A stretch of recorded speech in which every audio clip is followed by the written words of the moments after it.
ಮಳೆ ಬಿಸಿಲಿರಲಿ ಸಿಹಿ ಕಹಿ ಇರಲಿ ಆಸರೆಯಾಗುವ ವಚನದ ಸಮಯ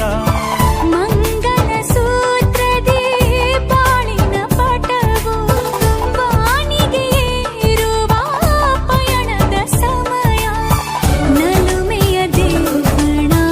ನಲಿಯುವ ಸಮಯ ನೆನಪಿನ ಬಾಗಿನ ನೀಡುವ ಸಮಯ